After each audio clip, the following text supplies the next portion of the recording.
अस्सलाम वालेकुम। आज हमारा टॉपिक है अबाउट एंड ऑन। ऑन का मतलब है पर, यानी एक ख़ास मौजू के बारे में संजीदा या तालीमी मालूमात पर मबनी किताब, मजमून या लेक्चर के लिए हम इसे इस्तेमाल करते हैं। दूसरा लफ्ज़ है हमारे पास अबाउट। अबाउट का मतलब है के बारे में, यानी जब किसी के बारे में आम मालूमात देना मकसूद हो तो हम अबाउट इस्तेमाल करते हैं। For example, a book on Pakistan history.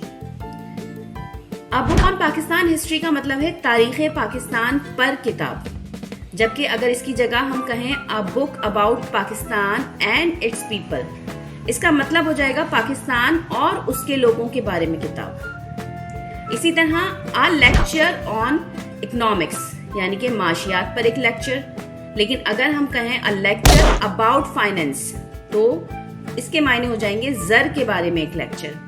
उम्मीद है आपको अबाउट एंड ऑन का फ़र्क समझ में आ गया होगा। ठीक है, इंशाल्लाह नेक्स्ट वीडियो में मिलते हैं। अल्लाह हाफ़िज़।